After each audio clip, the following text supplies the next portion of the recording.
Welcome everyone to another episode of the Damage Report, a lockdown edition where we are dealing with new tech problems that crop up every single day. But hopefully this is broadcasting. You can see me and hear me, and soon I'll be able to see you as well. Me, but also, by the way, Jordan Ewell, who joins us now. How's it going, Jordan? Hey, I'm doing well, John. Thank you for having me. How are you? I'm good. We were just talking just before we went live, and I'll give everyone who's joining the chat now, I'll give you a preview of what we're going to be talking about in the show in just a little bit, about how all of these TV shows are having to adapt to, like, almost on a dime, turning to filming from home. And it has been interesting to see which ones are weathering that change better than others. Right. Yeah, we're seeing who can make the jump and who's kind of more, which studios are in shows and institutions are more scrappy than others. But the shows like, TYT is ready to go. This is the moment where you all kind of like rise and lead the way. You folks and the Twitch streamers, I feel like, are like made for this moment. Okay, Jordan, I know you've been following the news on coronavirus. It's obviously been a gigantic issue. And I thought we would jump into it with some of the tough questioning that Trump has been getting recently over testing. You ready to go? Let's do it. Okay, let's try anyway. Yeah. And by the way, for everybody in the chat right now, hopefully more people will migrate over from the first one. It is very possible that the live viewership of this is going to be much lower because of all the issues. But if you can like and share the stream, that will definitely help us to make sure that as many people know that this is where we're actually at. And yeah, generally the damage report is reporting on damage outside of our show. It's a little bit more internally focused today. Anyway, okay, everybody. Donald Trump has been facing some tough questions at his little press conference / rallies, and one came again from Yamiche Alcindor, who asked him about the fact that we are still lagging behind in our testing per capita. Here is that question and his response. President, you said several times that the United States has ramped up testing. Just talk a little quicker or a little louder. Mr. President, you said several times that the United States has ramped up testing, but the United States is still not testing per capita as many people as other countries like South Korea. Why is that, and when do you think that number will be on par with other countries? Yeah, well, it's very much on par. Look, well, per capita, we have areas of country that's very hard. I know South Korea better than anybody. It's a very tight. Do you know how many people are in Seoul? Do you know how big the city of Seoul is? 38 million people. That's bigger than anything we have. 38 million people. So anyway, he was asked there why, okay, we've ramped up the testing that we've done, at least in places like New York. There's still wide sections of the country where testing is not being done at nearly those levels. But per capita, we're still lagging behind South Korea. And he said, well, you don't know anything about South Korea. I know about South Korea. You know how many people are in South Korea? In the city of Seoul, 38 million people, which I'm assuming you will be shocked to find out is not true. Yeah. No, yeah, this is... He likes to go after her too. Yamiche has been pretty good at holding him accountable throughout this whole crisis, and Trump is just kind of lying his way through it, trying to. I don't know if it's like imposter syndrome or what, but he's just like trying to just make up stuff as he goes. This is another instance where we are clearly behind the rest of the world, but they're trying to convince everyone outside of Trump's inner circle that they're actually leading the way. And you can compare like curves from other countries around the world, and countries like South Korea and Japan have really done a great job at flattening the curve. And that's through preventative testing, testing a much larger per capita average of the population, and also like social measures, like staying at home and addressing this at the onset. They understood this is a real crisis. This is something Trump did not do. And now we're kind of like trying to play catch up, but like it's kind of too late. It's going to start to spread because they didn't do this at the onset. Yeah, and I think if he had taken this seriously from the very beginning, if he had provided actual leadership in aiding states that need it and providing guidance to the states and cities to make sure that they're abiding by the same sorts of social distancing policies that thankfully some of the big cities and states have been doing for some time, then I think a lot of people, regular people, but also people in the media would be willing to give him more of a pass on some of this stuff. But he has been. He's been denying that it was serious as weeks and weeks and weeks went by. And so now when he's claiming that we're doing, that we only not only doing the most testing, but we're doing the best testing. He keeps saying that people in South Korea are telling him, we love your tests are amazing. We can't trust any of that sort of praise because he's constantly praising himself. We don't know what it's founded on, but we do know two things. One, that we are still lagging behind other countries on per capita testing, and I'll have those numbers in just a second. But the second thing that we know is that Seoul does not have 38 million people. Seoul proper has a population of 10 million. The greater metropolitan area is the second largest in the world at around 25 million, which is significant, but still lower than 38 million. But people, they have come up with a theory as to how he ended up with that number.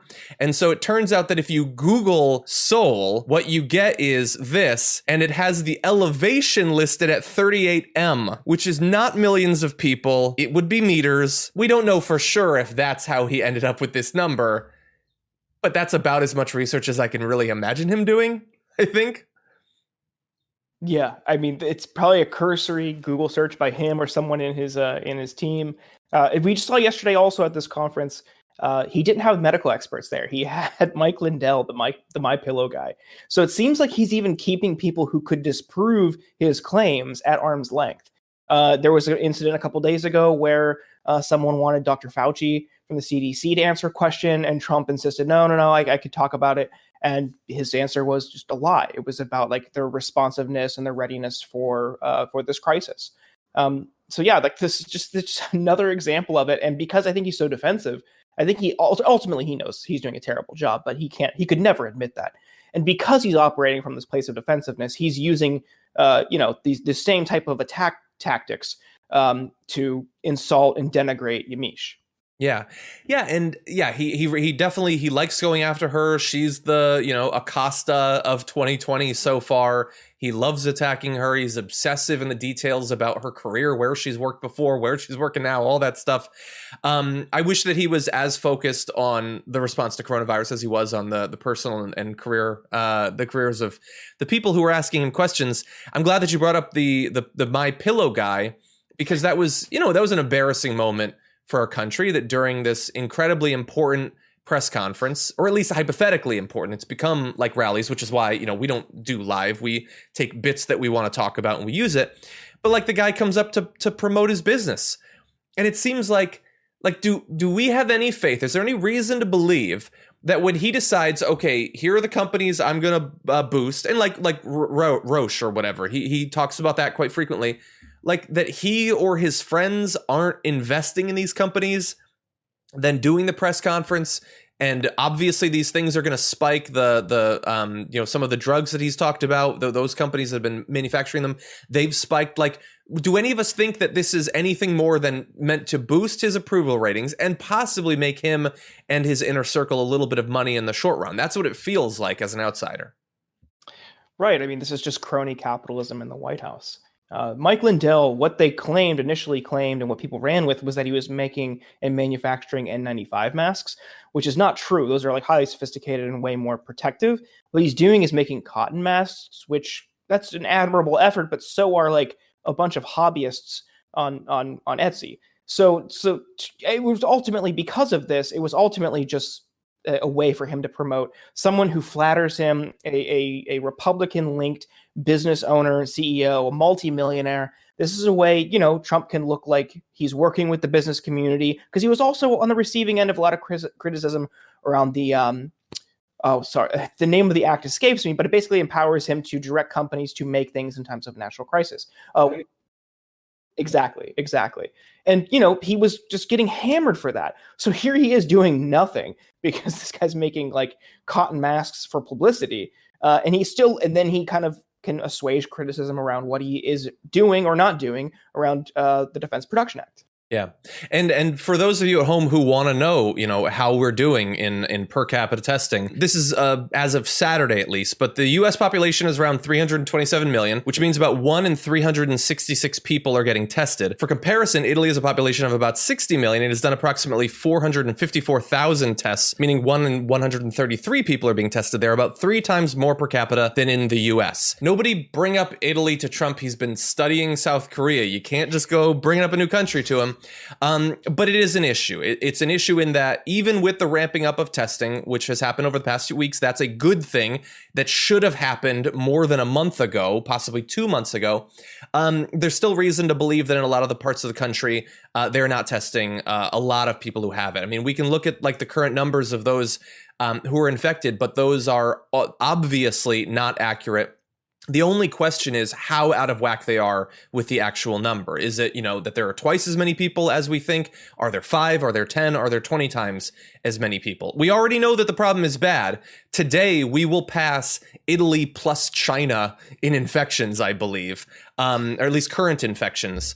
But we'll see. I mean, once these big rural areas finally start getting access to testing, once people have the ability to get tested, we'll know, how far we've lagged behind this entire time. Right. And this really highlights the flaws of the American healthcare system, too, because healthcare delivery and outcomes in rural areas already lag behind. Because, when you have the profit motive directing these institutions, there's no real incentive for them to go out into sparsely populated rural areas and build a nice state-of-the-art healthcare facility, because the return on investment just isn't there for them. So when you have people treating healthcare as a business, that's that's the end result. So now we see how that manifests in a time of a global health crisis. It's important to remember as we deal with this collectively that everyone should be treated equal in a healthcare system. Everyone should have the same standard of care. Like that shouldn't be an outlandish, extreme concept. So I do hope people understand that. I'm sure your viewers do. But I just really hope we all take this moment as we get through this together. More people understand that we would be in a much better position, and also to protect ourselves from future crises if we do have universal health care. Yeah, exactly. And by the way, for those of you in the chat right now, Anna Kasparian, her latest op-ed for The Hill is live now, and it has to do with this, that it's revealing not new problems that have cropped up in our healthcare system as a result of coronavirus, but the fact that it was set up to fail under a crisis like this. I'm hoping, one of the biggest things I've been hoping is that hypothetically we come out of this with the momentum necessary to fundamentally change the way healthcare, health insurance is dealt with in this country. But the powers that be they're doing everything they can to distract people with misinformation, to, sort of placate them with temporary relief. And right now, with the direction that the Democratic primary is going in, which we're going to talk about later on, the single best opportunity we have to set up a system that will be more resilient in the face of international pandemics like this, right now, it looks like they're successfully warding him off. We need to talk about a relatively new show called the Republic, or UNFTR. As a Young Turks fan, you already know that the government, the media, and corporations are constantly peddling lies that serve the interests of the rich and powerful. But now there's a podcast dedicated to unraveling those lies, debunking the conventional wisdom. In each episode of the Republic, or UNFTR, the host delves into a different historical episode or topic that's generally misunderstood or purposely obfuscated by the so-called powers that be, featuring in-depth research, razor-sharp commentary, and just the right amount of vulgarity. The UNFTR podcast takes a sledgehammer to what you thought you knew about some of the nation's most sacred historical cows. But don't just take my word for it. The New York Times described UNFTR as consistently compelling and educational, aiming to challenge conventional wisdom and upend the historical narratives that were taught in school. For as the great philosopher Yoda once put it, "You must unlearn what you have learned." And that's true whether you're in Jedi training or you're uprooting and exposing all the propaganda and disinformation you've been fed over the course of your lifetime. So search for UNFTR in your podcast app today and get ready to get informed, angered, and entertained all at the same time.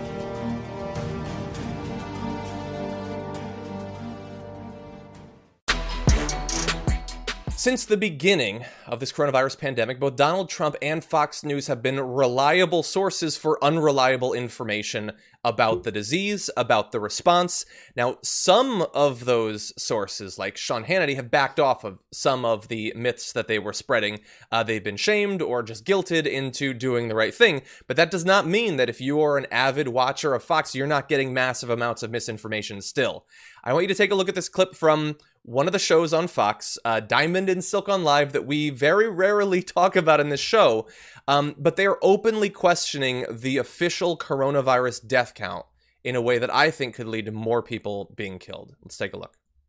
In a matter of 2 weeks, over 1,000 people supposedly died from the coronavirus.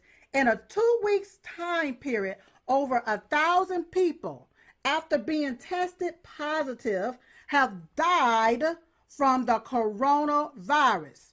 But it took 39 days from January all the way up to February the 29th, I believe. That's For Saturday. the first person. For the first person to die. Here's another thing. Come on. Here's another thing.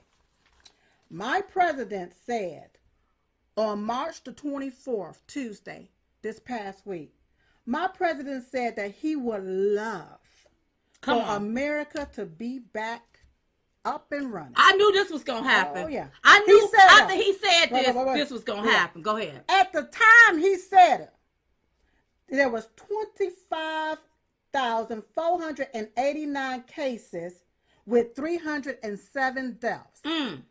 Instantaneously, you had the media calling President Trump out. He wanted open by Easter. He want this open by Easter. Me and you were talking. I said, now watch the numbers of deaths go up. Right. Watch everything increase because they wanted to make it look bad. That's right. In front of our eyes.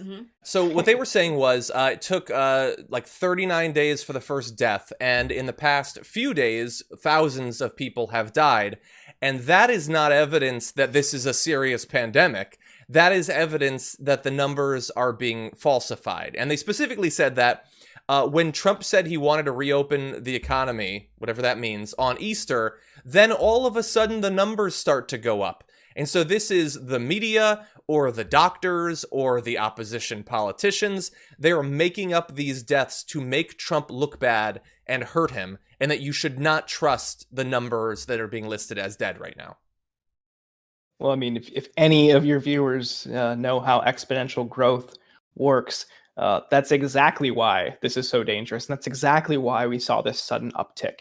I'm sure they're well aware. This is just epidemiologists and experts in infectious diseases have been warning about this. That's why this is so dangerous. That's why people at the onset were saying, please stay inside, please help flatten the curve, because this is exactly what it does. But it's cracking me up this week because these people who are trying to claim that it's we're inflating the death numbers here, we're inflating the infection count here to make Trump look bad, are at the same time arguing that China is intentionally keeping their numbers low. So it's a problem in China somehow, but it's not a problem here. I cannot reconcile those two things. The cognitive dissonance there is just astounding. Yeah, I mean,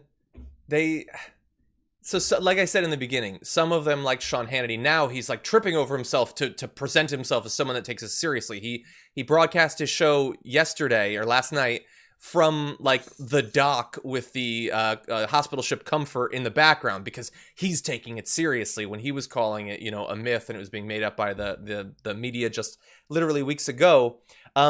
They want to present themselves as taking it seriously, but they also want to present it as Trump has protected you from this. He's doing a great job. But those things are inevitably going to butt up against each other, and it's going to be difficult for some of them to present sort of a narrative that can be followed that fits in that very narrow line there. Diamond and Silk, I don't generally watch them. I don't generally care what they think about politics, but I know that they're very popular on the right. Their live shows are very popular. Trump has endorsed them multiple times and brought them to his rallies. And think about if you're on Fox Nation and you're watching that show, you see what you trust them. You believe them. They're talking about the fake news. So we just hit, let me see the numbers. We've got more than 12,000 new cases reported today. We've passed 3,400 dead, more than 9/11, more than Hurricane Maria, a gargantuan number of people, or at least that's what the hospitals say. Who can actually say? Who knows for sure? So if that number gets to 10,000 dead, or 50, or 100,000 dead, and you're a fan of Diamond and Silk, what are you going to think about that number? Are you going to believe that Trump has done a bad job, that the response was inadequate, or is it just more propaganda? So yeah, I mean, there's a couple things at play here. First, we have to remember early reports, as this was starting to emerge in the United States. There were early reports that Trump was intentionally trying to withhold testing and slow roll medical response because he was worried that a high infection count and a death toll would impact his electability chances in November. So that is the lens through which he is operating and sees this whole crisis. And when you have people like Hannity and Diamond and Silk cheerleading him every step of the way, like they're not there to provide objective commentary. They're there just to defend his every move. And I think it's going to be disastrous when we look back retroactively at what they did. I think Fox News is totally on the hook and liable for misleading millions of people about the severity of this crisis. That is extremely dangerous. So I'm certain my former colleagues at Media Matters are recording every single thing that they say on Fox about coronavirus, and will fight them tooth and nail on that, because they need a pound of flesh for what they did. Yeah, and in the same way, there's been some great ads of Trump statements, like sort of mashed up against the number of infections, but people are going to put those together for Sean Hannity as well, and Laura Ingraham, and Trish Regan's gone now, but you could throw her into that too. Like Fox, I know. So I said recently that Sean Hannity apparently is backtracking, and he seems like he must feel guilty. And a lot of people responded to that post saying he has no ability to feel guilt. But I wonder, like, now that he sees the numbers of people who are dying, he knows what he said. Does he feel bad? Does he feel like that was a dereliction of his duty to his audience? Did he abuse them, making it more likely that they would not shelter at home, that they would, not take this seriously? Like, some people will have become infected. Some people will die as a result of this. There's a reason we're still packing the beaches and are still packing churches in some areas. It's because the media that they go to for their knowledge about the world has told them that this is, maybe China's got it bad, but it's really just the media's hyping this thing up, and they want to hurt the economy. Like, do you want to be a part of that? Do you want to be part of this left-wing plot to hurt Donald Trump? I wonder. I will never know, but I wonder if he does feel guilt for what he did, if all of them do. Right. For a lot of people, there's this invincible mentality, like this, it can't happen to me type approach. And I think that's because I've been thinking about this a lot lately. And I think it's just because we and our generation specifically, we really haven't felt a collective struggle here. Sure, 2008, the financial crisis was pretty severe, but it was nothing compared to like the Great Depression or, the pandemic in 1920. So the older generations had that sort of collectivism because they went through some pretty tough times at the early 20th century. But the boomers, Gen Xers, millennials really haven't had that same type of struggle. Wars haven't been fought here like there are the rest of the world, like throughout the rest of the world. 9/11 was pretty catastrophic, but it wasn't like a nationwide thing. It was pretty isolated, and then the response we were totally detached from through jingoism and imperialism. So we don't have that sort of reference point. But now we're starting to live through it, but people cannot accept it. Life has been pretty good for millennials and Gen Xers for the most part. They really haven't had any sort of huge, colossal setbacks like this. So this is the first time people are starting to reconcile with it and deal with it. And I think they're just in the denial stage. But for so many people, and I think we might see this with Sean Hannity and some of these cheerleaders on the right, issues like this don't really impact, like they don't sympathize with these issues until it impacts them directly. And I think we saw a slight turn from Trump in his press conference yesterday, where he talks about a friend who has it now. And his tone and demeanor was totally different than how he's talked about it in the past. So I think maybe once it impacts these people directly, they'll start to take it seriously. That's interesting. I didn't see that section of it. I'm going to have to go and look for that. Yeah, and people in the media, like we're going to be talking later about Cuomo, like there are producers and things like that. Like people at these networks, they're going to know people who get it. It's a lot harder to imply that it's not serious when people are getting sick and potentially dying. One of the sets of crises that we have been anticipating is when coronavirus begins to run rampant through detention facilities. We've already seen that Rikers has an explosion of cases. More than 3% of the individuals currently locked up are apparently infected with coronavirus.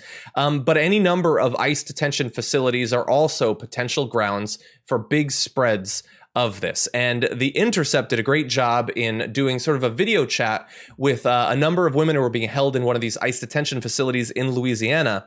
And with that video, they were able to tell the story of what's happening to them in a format that has become quite popular during the coronavirus. So take a look at some of this video.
So around that time, the video gets broken up by guards who take away the signs and stop them from communicating in that way. But they're doing what they can to get the story out. That they're very worried that they might have already been exposed. That the ICE agents working there aren't taking it seriously. We've heard many reports of areas that are not being sanitized. That there's very limited access to even soap, let alone anything stronger than that.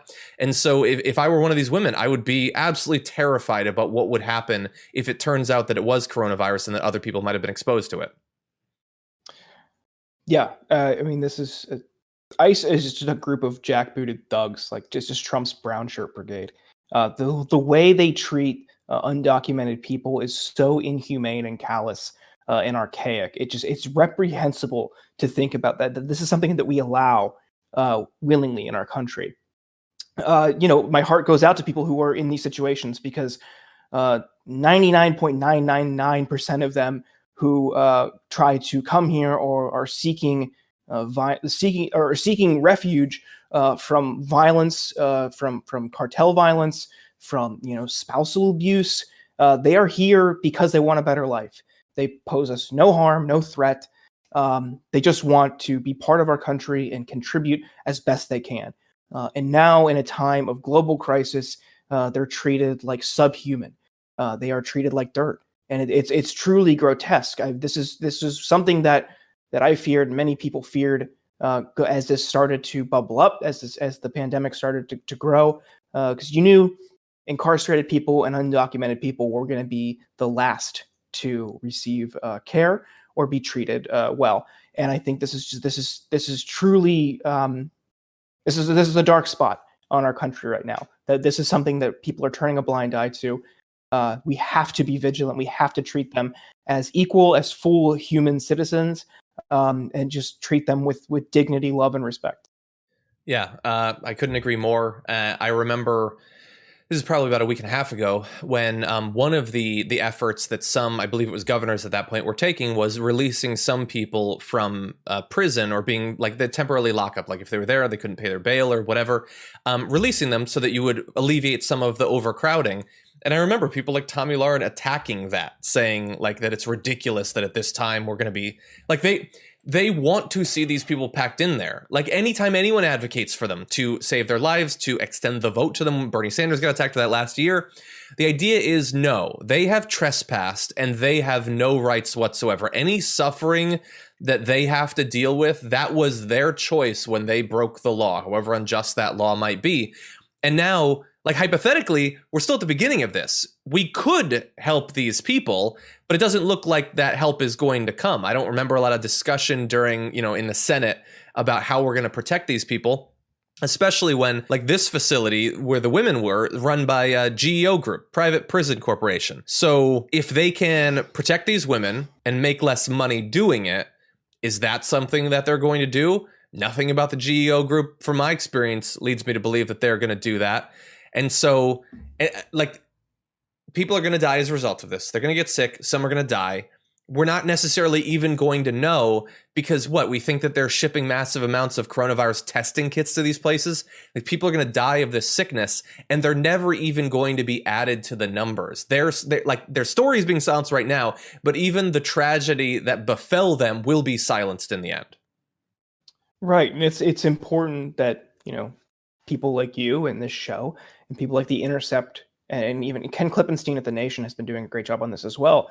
For independent reporters and progressive reporters to follow this story the entire way, because, like you say, they will absolutely be erased. So we cannot let that happen, because their life matters, their experiences matters. Like, we cannot ignore them. They have to be treated with dignity. This is so inhumane. We're seeing the tests, you know, rich people like celebrities, politicians, athletes, they were getting tests like weeks ago. When no one else could get a test. People who weren't showing symptoms, but were wealthy, were getting tests.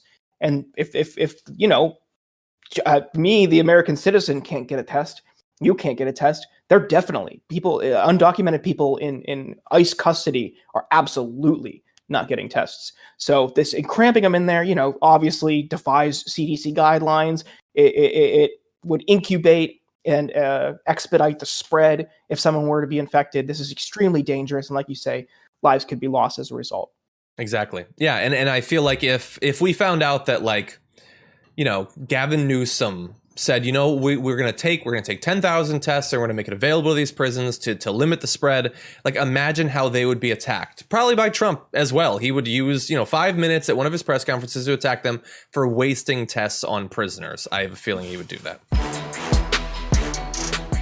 Democratic primary continues. Bernie Sanders obviously interested in continuing not only to contest this thing, but also to share the stage, digital, if not physical, with Joe Biden and contrast himself with Joe Biden.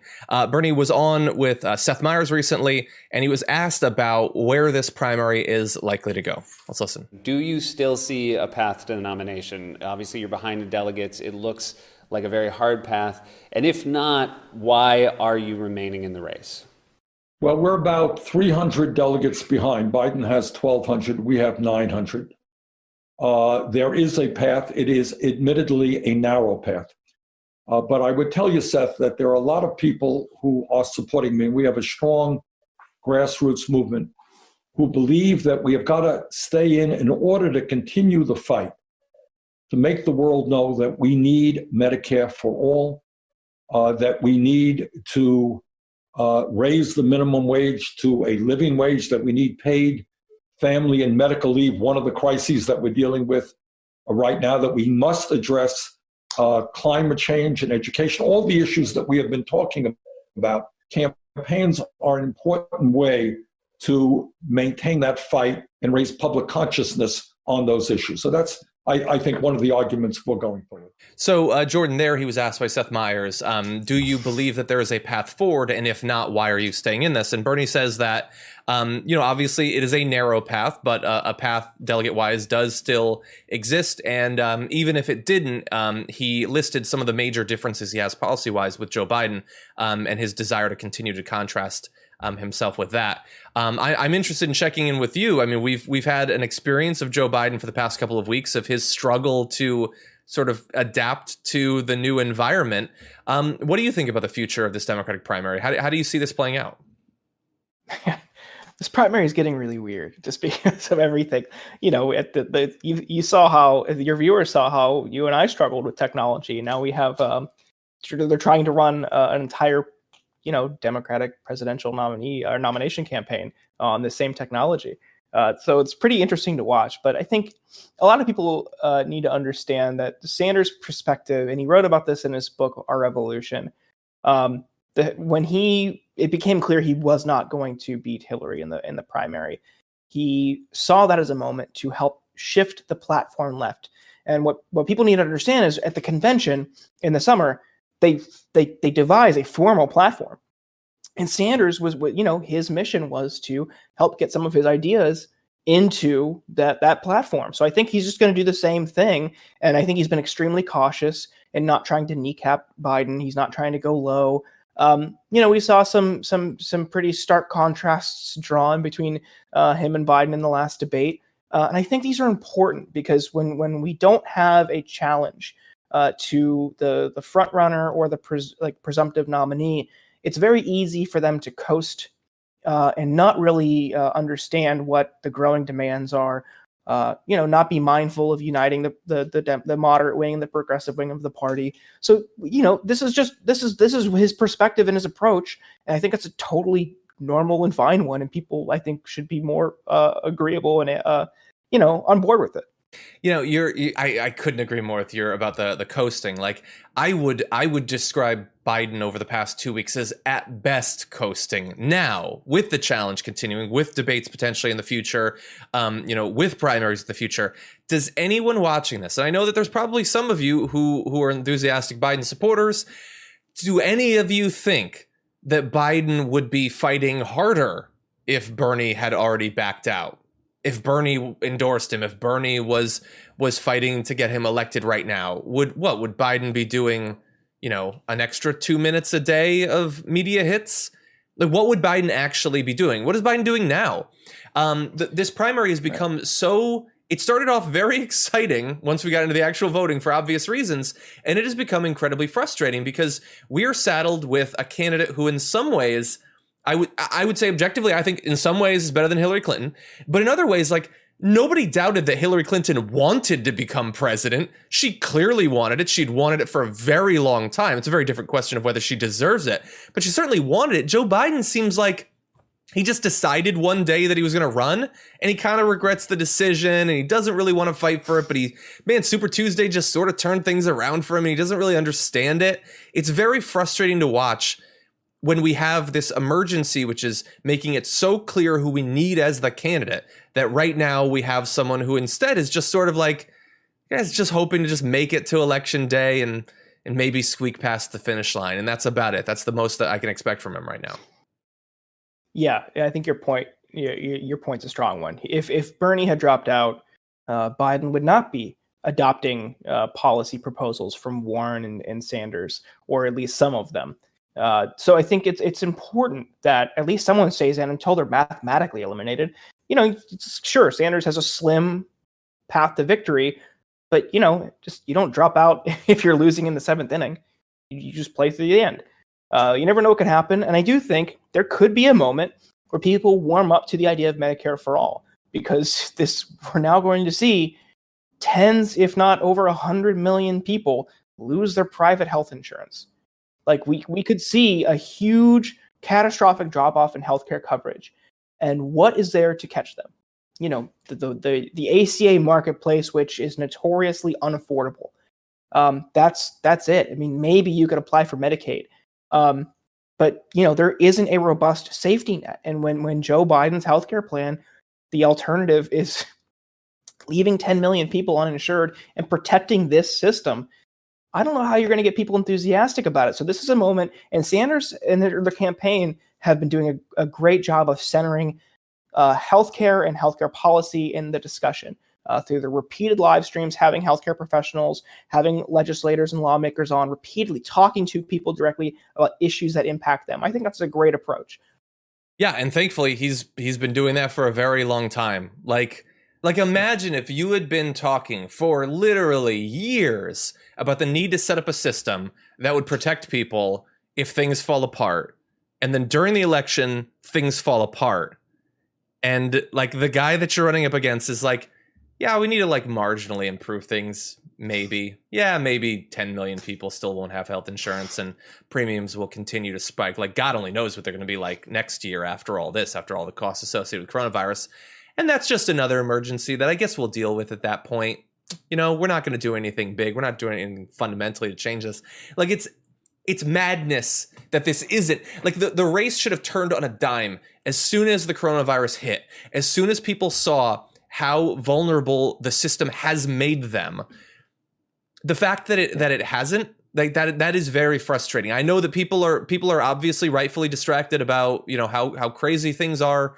But they should realize the choices that are being presented to them, the option that they have right now. Many of them, there are more than enough states that'll still vote at some point that hypothetically this thing could turn around. And I think you're right. People should wake up about Medicare for all. This is the perfect opportunity for it. This is a crucial opportunity. It feels like, at least in the near term, this is the last opportunity for them to wake up about it. And I hope that they do. Yeah, I do too. And you know, people like Rashida Tlaib and Pramila Jayapal, Ilhan Omar, AOC, they've been really hammering this point over the past couple weeks. They've really been using this moment to highlight the inadequacies of the private healthcare system in the United States. You saw the tragic stories of a teenager who didn't have health insurance was turned away, and then he died, and he had coronavirus. What kind of system is that? Like, that's profoundly broken. Like, why would anyone accept that? Like, why shouldn't that person in a global pandemic get treated for, you know, for coronavirus? It's mind-boggling. You almost have to laugh because it's just so insane. I can't believe that people are just letting this happen. And again, I think it's just ultimately when it's going to take that virus infecting someone close to them, I think, for people to finally get on board and understand that, you know, it doesn't discriminate based on income level or political affiliation or where you live or what you look like. It's just, it can impact anybody. And we need to just treat everyone as equal in healthcare delivery. Yeah, I feel I want to go to the Capitol and I want to just run down the hallways banging on doors like, do you get that people have to pay rent tomorrow and like God knows how many millions have lost their jobs? Do you get that the homeless community is going to be absolutely devastated by this? Do you get that Rikers is going to be like would you be shocked to find out in 2 weeks that 100% of the prisoners at Rikers have coronavirus? Like, would anyone be shocked by that? Is anyone in government talking about that? Let alone all of the ICE detention facilities. And you're right, by the way, The Intercept is doing great work there. Everyone follow Ken Klippenstein at the Nation. He's doing great work there. It's like there's the emergency, and then there's all of these other emergencies that nobody in power seems to recognize or have any inclination to deal with. The emergency they seem to be focused on is the fact that the stock market fell apart, and they think that they can fix that. Maybe. Some seem to think we should sacrifice millions of lives to do it. Some think we should just bail out all the corporations. But they're all focused on solving that problem. But there are so many other problems that are going to cost so many lives. And very few people, Ilhan Omar, Bernie, AOC, Rashida Tlaib, a few recognize that. And that seems like really the extent of it at this point. Yeah, sadly. You mentioned the homeless community. This is just... I don't know if you saw this picture, but hopefully some of your viewers did. There was a picture in Nevada where some local authority or agency had painted lines on a parking lot, John, and told the people experiencing homelessness, here, just sleep in these lines on this concrete slab in this parking lot so you can observe social distancing. In Las Vegas, a city with now thousands of empty hotel rooms, just a couple blocks away. Even in a time of global crisis, people are still unwilling to treat people experiencing homelessness as full humans. Unbelievable. Yeah, the government could pay to put them up in the hotels and have food shipped to them, like to make them sleep on concrete. And I looked at that picture. I don't even think those spots are 6 feet apart. I don't even think that would do literally anything. And if you're in the middle of it, you have to be stepping over. It's like... It's worse than doing nothing, because it implies that you recognize that there's a problem, but your solution won't protect people and kind of spits in their face at the same time. It's worse than disinterest. Okay. Yeah. It's an industry that the hospitality industry in Las Vegas is just so predatory and corrupt. I mean, just like it's just built around taking your money and bankrupting people, and the system is completely rigged. And even in this moment, they still can't afford to be even just slightly generous to like help these people out. Just so cruel. Breaking news this morning, Chris Cuomo of CNN, the latest high-profile figure in America to apparently come down with coronavirus, which he let us know about on Twitter with this message.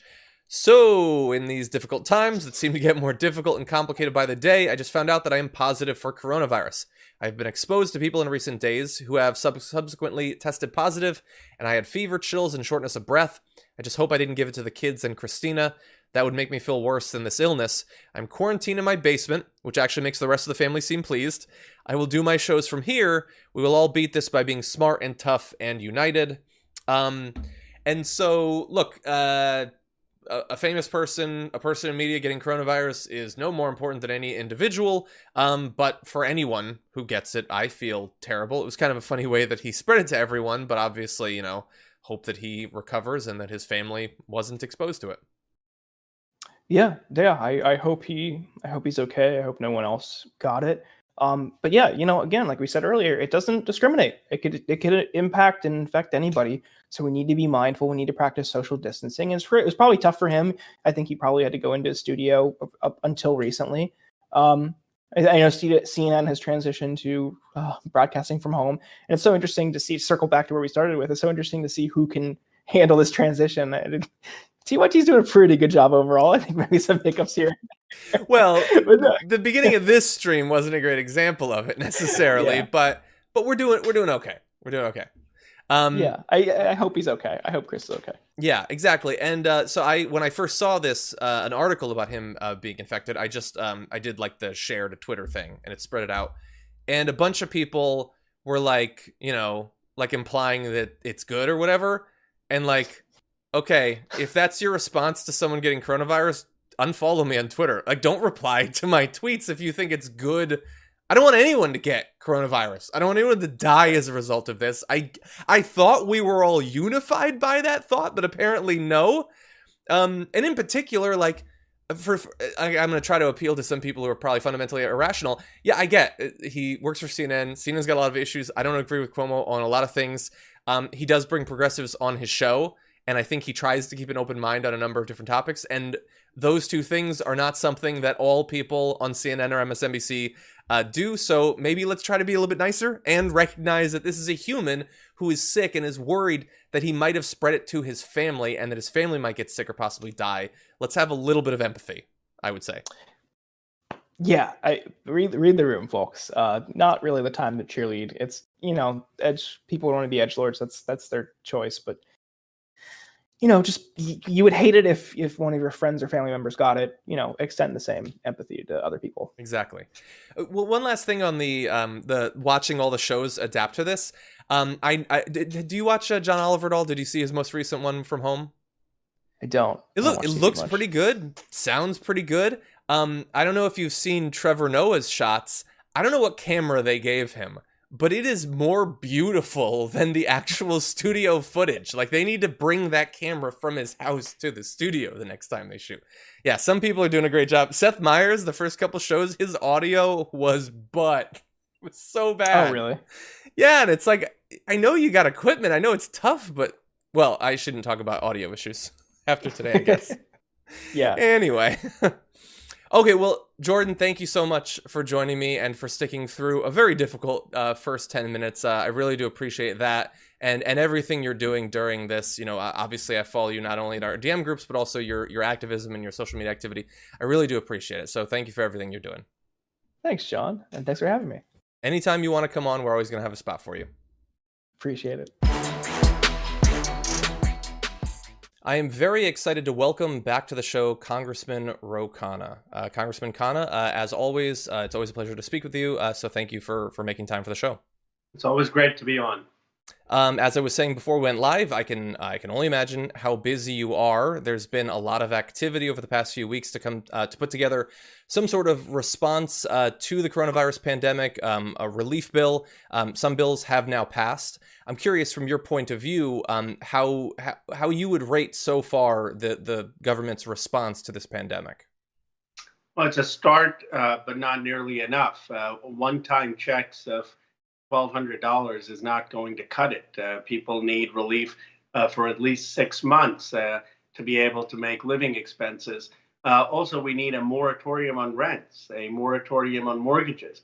There are small businesses, restaurants that are going out of business. People are facing defaulting on their rents, the threat of losing their homes. So we need to have that protection.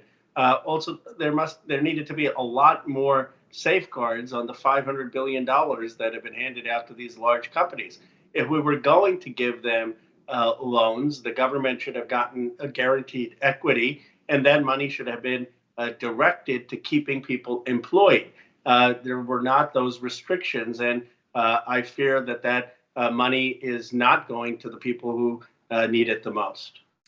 Yeah, and of course, there were some safeguards that were set up, but in his signing statement, Donald Trump made clear that he did not feel bound by those, and it's possible that at least in the near term, Steve Mnuchin is going to have a lot of singular power over where that money goes. I know that Representative Ocasio-Cortez, she mentioned how difficult the position that she and other progressives were put in, where they want to provide relief for the American people, and you rightfully pointed out some communities that are still being left behind, and yet there's this huge sum of money. So what do you do in that position? Do you feel like your arm is being twisted into supporting some things that you don't agree with? Yes, in candor. I mean, there wasn't a roll call vote, but I would have voted yes because the alternative was catastrophic. I mean, how can you not at least get loans to small businesses, to restaurants, to dry cleaners, so that they don't have to lay off folks? How can you not at least get $1,200 to people making under 75,000, or about almost $3,000 for families up to 150,000 who have two kids? I mean, obviously, these are things we needed to do, but the Senate held hostage this entire bill for the $500 billion of demands from industry. Now, I wish we would have gotten more commitments up front to that this wouldn't just be going to corporate profits, and that the government would be getting some equity. But it was a very, very hard situation, as Alexandria Ocasio-Cortez pointed out. And the safeguards that do remain over that money, do you feel like, I mean, I'm assuming your colleagues are probably gearing up for what's going to be a difficult year or two or longer of oversight to make sure that money is being passed out where it needs to be, that there's not any sort of insider trading going on. That's been a concern recently. Some in the Senate already appear to potentially have profited off of the confidential information they have. Are you worried about the possibility that this money could be doled out in a way that's intended to benefit, people connected to those doing the doling as opposed to the actual need? I am, because there was, again, no specification of how it's being used. I mean, look, Canada, Denmark, Great Britain, they have a policy where the government is paying for 1% of the payroll. And I wouldn't have had a problem with that if you're talking about some of these companies needing to meet payroll and are asking for government's assistance to do that, then at least it's not going to be misused. But when you basically have wide latitude to do things that they claim are in the business interest to stay solvent, that gives too much flexibility to give pay to executives, CEOs, to not be doing things that are in the interest necessarily of workers or the taxpayers. And I do have significant concerns on that. You mentioned earlier that people just tomorrow are going to have to be paying rent. Millions are going to be doing that after losing their jobs in the past few weeks. And so that's one group that so far I haven't heard much talk outside of you and a few other good progressives. I haven't heard much talk about. There's a lot of concern about how coronavirus is going to hit the homeless population, the undocumented population, people in ICE detention and prisons and things like that. Do you feel like some of those communities will be addressed in the next round of legislation? Where do you think these next steps are going to go? They need to be. I mean, the moratorium on rent payment is a big deal. I mean, there are people in my district, immigrant families, some of them who have spent years, decades, having a small business, having a restaurant, having a dry cleaner, having a chain Jack in the Box, or having some kind of services business, and they can't make the rent, and they will lose everything that they've worked for. That's just wrong, and we can easily fix this with having a moratorium on rent for businesses and and individuals. And then, the homelessness issue. We need to have temporary shelters that have medical services. We need to make sure that everyone is covered on healthcare. I mean, we're realizing quickly in this country that we're only as safe as the least insured. And you know what's happening? Actually, There's some people who are more affluent who suddenly have lost their jobs because this crisis hasn't just affected the working class. And suddenly they're without health insurance. And now they're realizing, wow, the system doesn't really work. And maybe we should have had single payer. So I think this moment is getting a lot of people to reconsider what we need in this country for a safety net. So I'm not in DC, obviously. I'm holed up in Los Angeles. I'm trying not to leave my home as much as possible. So I can't say I'm trying. So I don't know what's happening in the halls of Congress. But as an outsider, it has felt like Donald Trump is just barely starting to act like he gets how bad this might become by the end. The willingness to sort of slow roll legislation from Mitch McConnell and many in the Senate implies to me that they might not take this as seriously as it looks like it's going to be. Obviously, you have much more personal interaction with these people. Do you feel like your colleagues really get that this could result in the deaths of tens of thousands, possibly hundreds of thousands or more Americans, that real drastic structural solutions need to be put into effect? Or are they still thinking that this is something that we're going to be done with by Easter or maybe a few weeks after that? I think people get the urgency, but they don't get fully the science. I mean, it's shocking to me that I am the only member of Congress who has actively called for a national shelter in place. There were 20 colleagues who signed the letter, but I had a tough time getting Democrats to sign my letter to the president. And any scientist, any person who specializes in infectious disease will tell you that what we need is a national shelter in place for at least 2 weeks. It may be longer. And so I think that the sad thing is that we are not doing everything we need to do to minimize deaths. Yeah. I've been watching as Bernie Sanders has been responding to this. Obviously he's been very equipped and talented in terms of digital communication for some time. But instantly the transition over to sort of digital town halls, like getting doctors and experts in and talking with them. What do you think about some of what he's called for? He very early on laid out like 3 principles for what should guide the government response. What do you think about his approach to dealing with the pandemic? I think his policies now are seen as needed by a large chunk of the country. I mean, he's been saying that we needed health care for everyone before the pandemic. And now when millions of people are losing their job, they see the need for that. And by the way, it's not just let's get tested for COVID-19 or let's get treated for COVID-19. What about the millions of other people who are going to be uninsured and suddenly don't have health care? Don't they need health care? Don't we want to keep them healthy so that they're less exposed to COVID-19 or can recover if they were exposed? So his response there about extending at least temporarily Medicare for everyone is spot on. He has called for the vaccine being free. I can't believe you even have to call for those kind of things.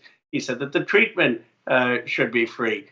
He has said that we need a moratorium on rents, that we need to get money into the hands of people, not just on a one-time basis, but for nearly a year so that people have time to recover. So I think what this crisis has shown is that the fragility of our economic system. There are those of us who have the opportunity to work remotely in the comforts of our home. And yes, we are also at risk and our families are at risk, but it's a different view than those who are still having to go to work because they need the paycheck, who are struggling to get health insurance. And this crisis has just highlighted the economic disparity that Sanders has been warning us about. Yeah, it certainly seems like if more and more people are accepting that they should not, become infected with coronavirus or die of coronavirus because they can't pay for it, that it's not that huge of a leap to say, well, then why should I die of diabetes or heart disease or respiratory illness or a million other things? And so I too feel like this might be a moment where people will wake up to this. I'm curious if you've seen any indication that maybe some of your colleagues who haven't necessarily been supportive of Medicare for all or any form of single-payer healthcare, if they might sort of get that we would have been far better positioned to weather this pandemic if we already had a system like that in place, if people's health insurance was not tied to their job in a time when millions of people are losing those jobs. Do you see any sign of that? I haven't seen it yet with colleagues. Now, candidly, we've been all focused on the immediacy of the stimulus and coronavirus, so I don't think those conversations have taken place. But where I have seen it is with people in my district, some of them more affluent, some of them engineers, professionals, who never thought they would lose their health insurance, suddenly vulnerable, suddenly having to navigate a health system that is way too complex, and they're understanding it. Congressman Ro Khanna, we really appreciate any time you can make for us, and good luck in pushing your colleagues in the right direction in this response to the pandemic. There's a lot of people that desperately need the help. Thank you, and I would just say that I know there was a cheap shot about Italy being single payer. Italy's problem was capacity, but when you look at South Korea and other countries that have had single payer, they've done very, very well. Yeah, 100%. Couldn't agree more. Thank you, Representative Khanna. Thank you.